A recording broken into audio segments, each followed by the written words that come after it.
All right, on this episode of Bare Knuckle Radio, very excited to be talking to an individual who is coming off of quite the impressive victory with BKFC Prospect Series, which transpired on February 16th, and quite the emphatic first round stoppage over Dustin Garrett, and very excited to have Nathan Rivera on Bare Knuckle Radio. How are you doing, Nathan? I imagine you're feeling pretty good after a win like that. Dylan, I'm great, man. Thank you for having me on. Yeah, no, love to finally get to talk to you. I've been watching you for a little bit now. I guess like in coming off of a performance like that, like a sub 1 minute 25 seconds, like 1 minute 22 per Tapology to be specific. Like, is that almost like the consummate performance you were hoping to have, or did anything happen in the fight that even kind of surprised you relative to your preconceived notion, I guess? Yeah, I mean, so that was definitely the plan.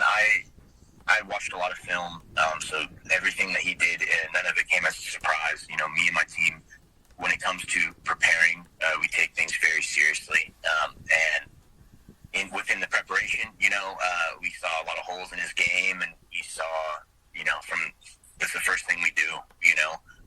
We check out the film and we see our openings and see our path to victory. One thing that did surprise me was the size of the ring, which I didn't know until the day of. And of course that changes things up a little bit, going from a 22-foot ring to a 16-foot ring, especially with such a pressure fighter.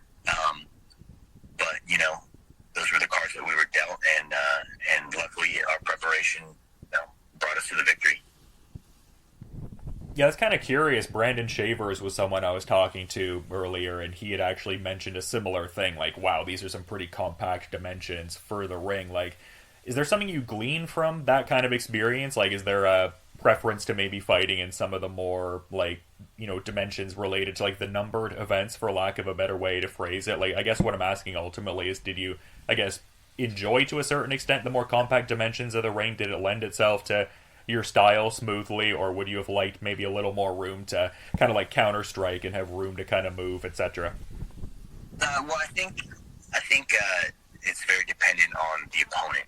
Right, so for this specific opponent, I think that having a little bit bigger of a ring would have benefited me a little bit when it comes to staying out of the clinch. My opponent was 5'6", and I'm 5'10", 5'11", so I had a much bigger reach than him. So staying on the outside was definitely the game plan.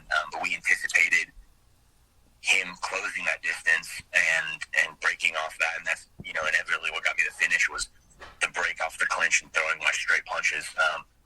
So I think, there's some guys out there that I think a smaller ring would benefit me, and I think there's some guys out there that a larger ring would benefit me,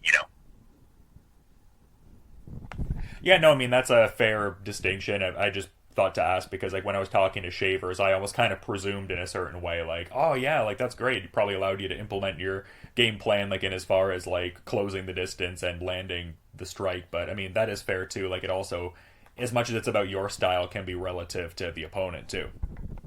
Yeah, I love the idea of an opponent running less if I'm trying to stalk them down, but vice versa. If that opponent's stalking me down, I want to be not where he can get me.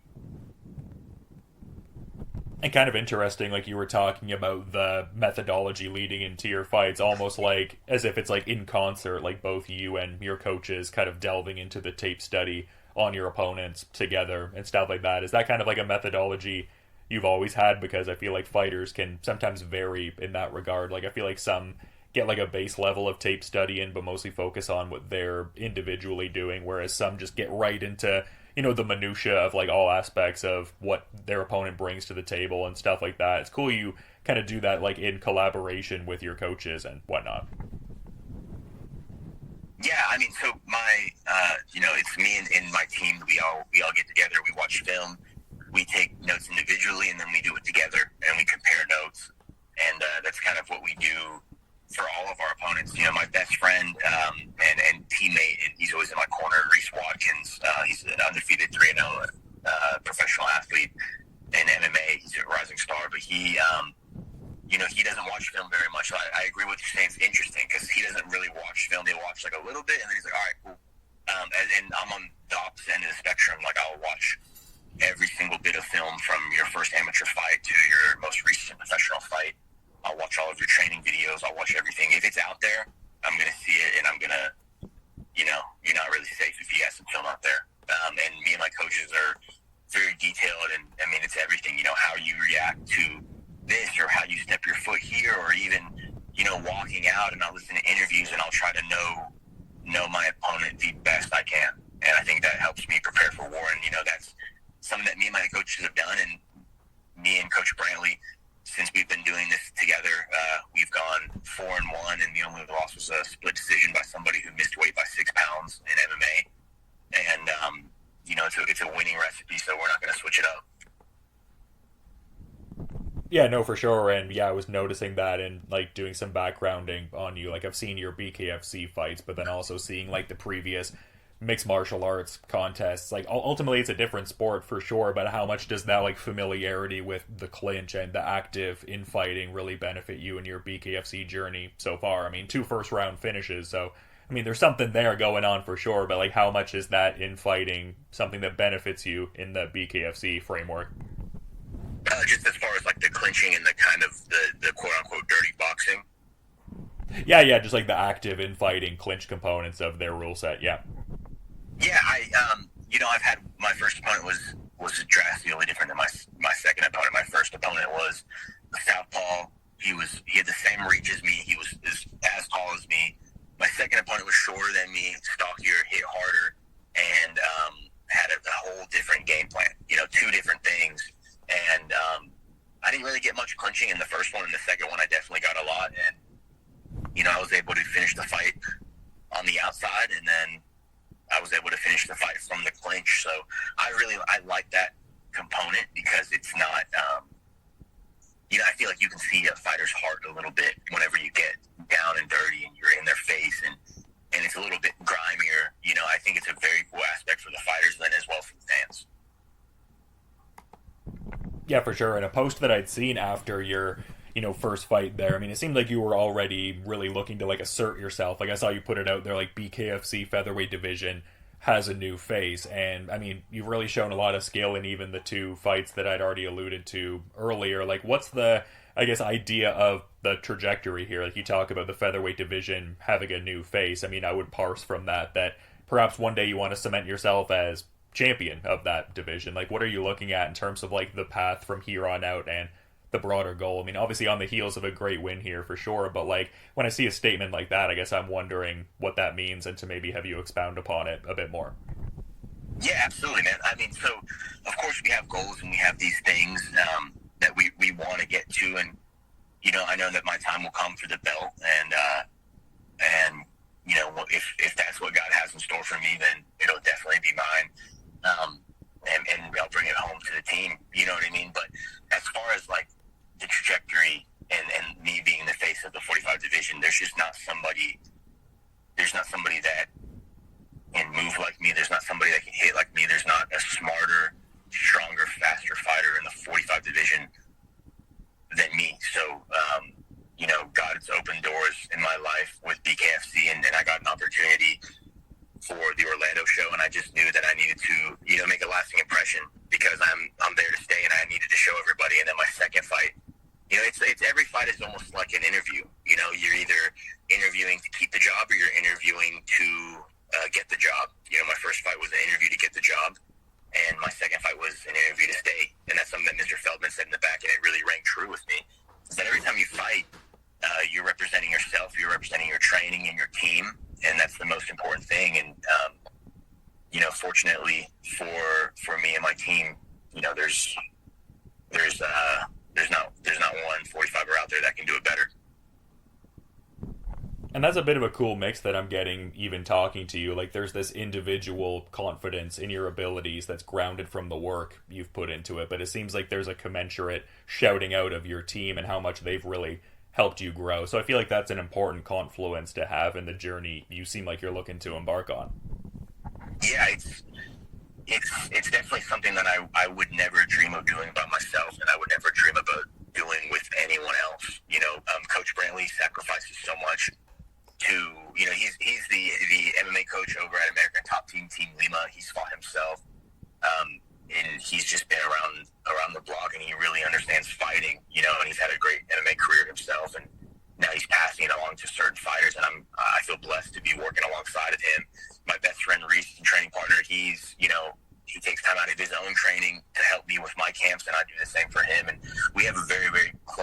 team, and this is a very lonely sport. You know, when you get in there, it feels lonely. I mean, you're in there with another person that's been preparing to hurt you and embarrass you in front of everyone you love. So to have that team behind me, and I remember the first time I had fought with Coach Brantley and my teammate Reese in the corner, it was another feeling. I mean, it was just like I was in there by myself, but I just know that they had me. You know, the same way that you come home to your mom and dad one day, you know, and they are proud of you no matter what. It was the same thing. I just know that my team had my back. So I'm in a position now to where all of this hard work that they've put into me and that we've put in together, you know, blood, sweat, and tears, I'm able to give back to them. So for me to be in this position to give back financially to them is everything to me. So I don't want to do it with anybody else.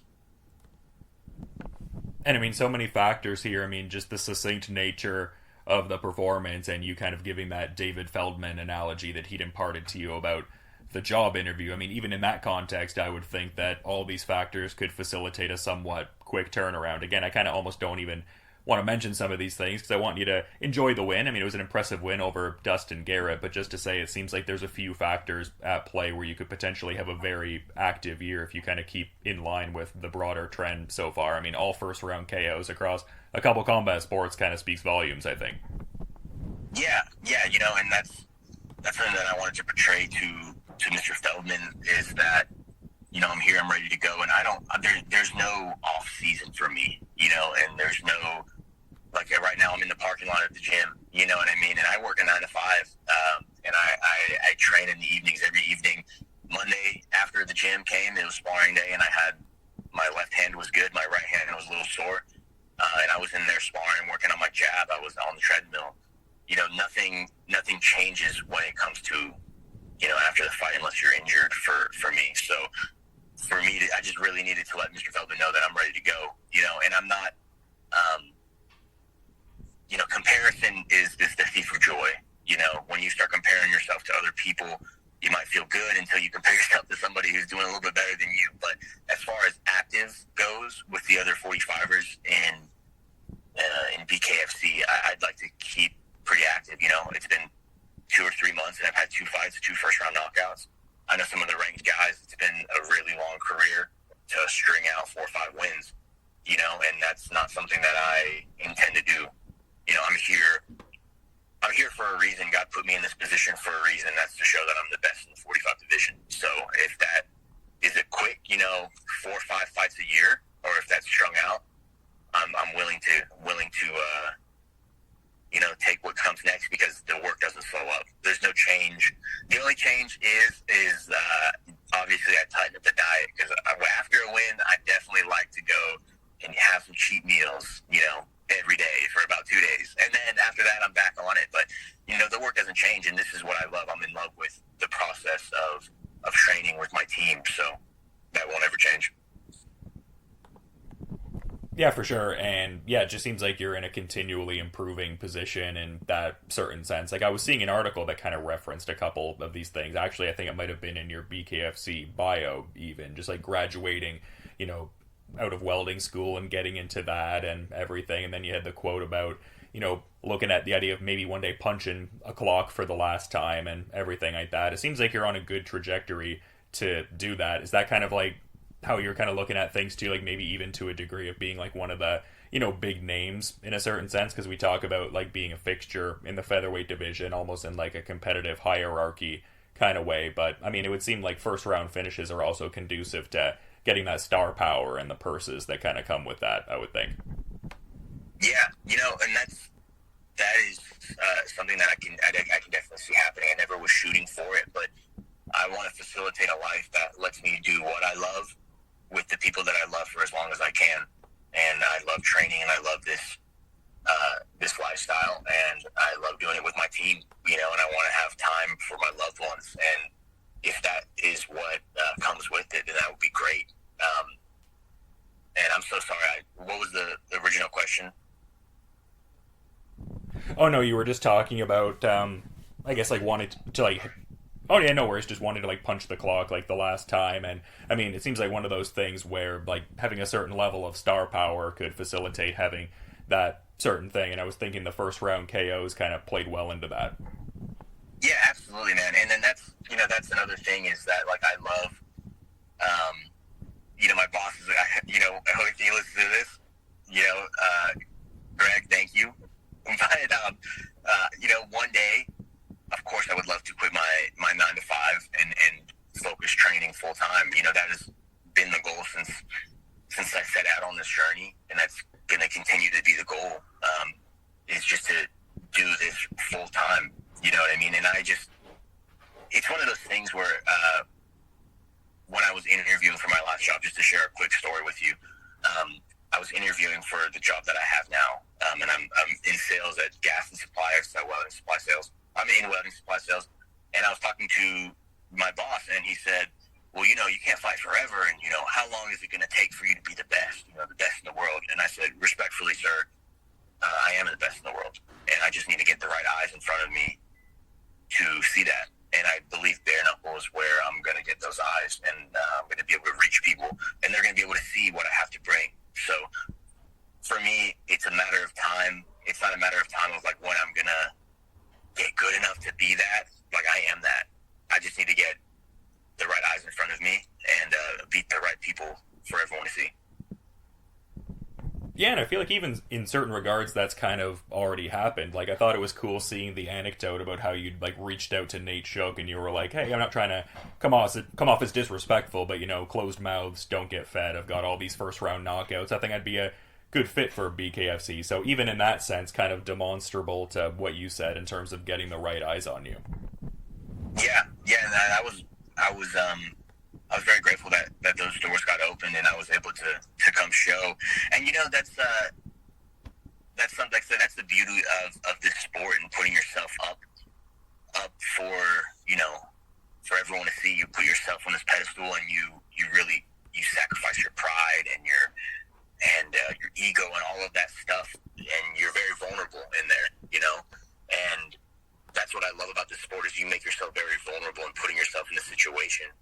And then, when you come out on top, the feeling is unmatched. It's an amazing feeling. And, it's kind of like what Dustin Poirier said, no pressure, no diamonds. And I'm ready for the pressure. I stuck myself out there for the first one. I got on a numbered card, and I proved that I'm worth diamonds. The second fight, I wrote a letter to Mr. Feldman that said, and I handed it to him before the event started, and I said, sir, if will you hold on to this letter? And then when I knock this guy out, I'm going to give you the nod and please open it. And he said, will do. And that's another added pressure. And, the brighter the lights, the more I'm going to shine, the more pressure, the more diamonds. So I like being raised to this level and overcoming.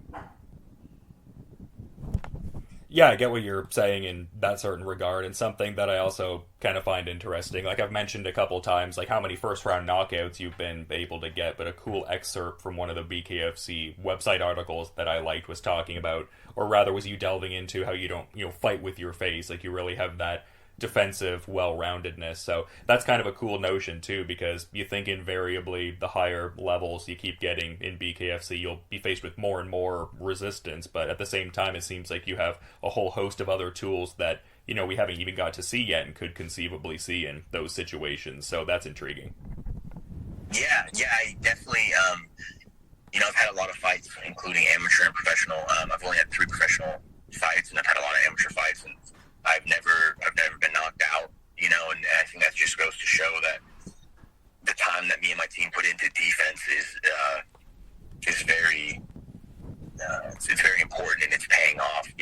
I've been TKO'd one time as an amateur in a kickboxing fight, but never like knocked out. I don't take very big, significant shots to the head, and I'd like to preserve that for as long as I can in BKFC. And I know it's one of those sports where inevitably you're going to get hit with a bare knuckle and it's going to not feel the best. You know what I mean? But hopefully we can keep the face pretty for as long as possible. Yeah, keep the pretty part of the Rivera era going for as long as you can, I guess. That's it. But another thing that I thought was kind of cool, talking about, just like putting yourself out there in a way that, gets the attention, but is still kind of grounded and humble in a certain regard. Like, I kind of like the whole passing of the letters thing that you seem to have done a couple times, like the letter you gave to Chris Lytle and David Feldman. Like, where did that whole idea come from and everything like that? I mean, that just came from me needing to, again, you know, the first time I fought, I told Chris, I said, hey, I'm going to come talk to you after I knocked this guy out in the first, or I said, after I knocked this guy out in Orlando here, I'm going to come and talk to you. And he said, all right, well, we'll be sitting right here. Like, I asked him where he was sitting. So I made an impression, and I was thinking to myself, I need to do another, you know, I need to do it again. And I need to do something different this time. And I think it's a little bit played out to talk about other people and give some other people free clout and, you know, call out this person and that person. And, you know, I'm not really focused on them. I'm focused on me and my trajectory and showing the people that are in charge that, you know, there's a new sheriff in town kind of thing. That's the most cheesy thing I've ever said. But, you know, there's a new face of the 45 division. And, so I made one for Chris so that he could read it out, and I handed it to Chris before the show, and I said, hey, man, after I knock this guy out, will you please read this aloud on the broadcast? And then I gave one to Mr. Feldman because, you know, that's the man in charge, and I respect him a lot. I mean, he's done something that not a lot of people have done, and he's built the most incredible, in my opinion, the most exciting and best combat sport on the planet, and he built that. You know, I'm sure he took a lot of you know, L's, I guess you could say, coming up and making this what it is. You know, it was most likely a difficult road to get to where it is. You know, and he put himself out there and he took a chance on all these different things. And on the same hand, I'm taking a chance every single day pursuing my passions. You know, like he did, and how he's so successful in it. I'm trying to be so successful. You know, I take a chance on my health, on my pride, I take a chance on you know, my future fighting for Bare Knuckle. So I respect him, and I hope that he could see that on the same hand I'm taking these same chances, and if he could just take one more chance on me and give me a multi-fight deal, I think we'd be able to make a lot of great things happen together in this combat sport that he's built. So that was kind of the idea behind me, you know, hollering at Mr. Feldman is, hey, closed mouths don't get fed, like we talked about before. But then I just wanted to show him that, like, I can cash out the checks that I'm writing. Yeah, and I mean, hey, Knuckle Mania is right around the corner. That seems like one you're kind of eyeballing there for late April. Be good to get some, you know, family out there in Los Angeles and check that one out. Yeah, I mean, I feel like everybody wants to be on Knuckle Mania, and rightfully so. I mean, that's going to be targeted to be the biggest fight card of the in the history of the company. And I have never got to fight in front of you know, my family that's out there. I mean, it's everybody that's out there. My mom and my dad are the only family that I have in Georgia, you know, in Atlanta. Everybody else is out there. My sister and all of my dad's family. He grew up there. My mom grew up there. I grew up in Southern California. So a big part of my heart is in California, and specifically the LA region. I mean, my grandma lives in K-Town over there, like in the heart of LA. All of my family lives outside of LA. So for me to go and fight there and to represent, you know, all the Philippines and be able to hang that flag on my shoulders when I'm walking out there, I think it'd be incredible. And I have people in Northern California that would come down. Just, you know, it would be an awesome showing for me. And I would love to get on that card and fight a game opponent, you know, that really is able to test me and maybe shoot me into the rankings, you know. And like I said, I'm not rushing the rankings. I'm not rushing the belt. When the time comes, you know. I'm 26 years old. I've had 2 fights. I've taken 0 significant shots to the head in my professional career. I've come out of 2 bare knuckle fights without a scratch, and I'm ready to keep that rolling. Yeah, there's a lot of great stuff you've done, and it seems like a lot more great stuff to come. So I really appreciate you making some time to talk after a great win like that, Nathan. But just in the interest of kind of putting the ball in your court, like maybe there's something we didn't touch on as of yet, and just, yeah, kind of wondering if maybe you have a final parting thought or anything of that sort you'd want to add as we're kind of wrapping up here.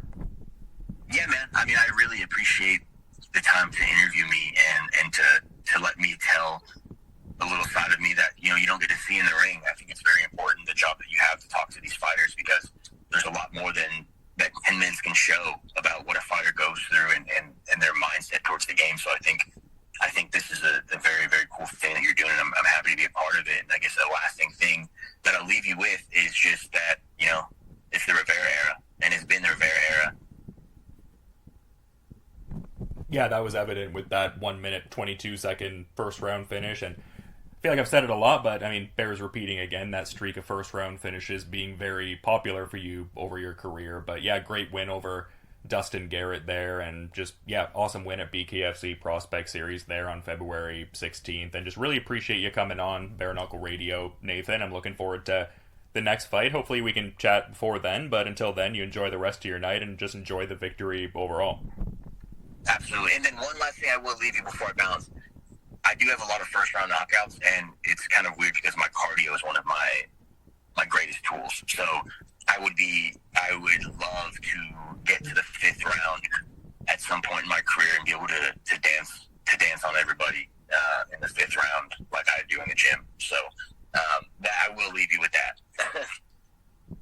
No, that's cool. It's kind of in line with what we were talking about, the defensive tools and certain things, like where maybe you haven't even shown like the full depth of what you have. So no, definitely exciting to hear, and underscores that idea that the next fight's going to be even more exciting to peep. So yeah, again, thanks so much for coming on Bare Knuckle Radio, man, and have a good rest of your night, man. Awesome. Thank you very much, man. Have a great one.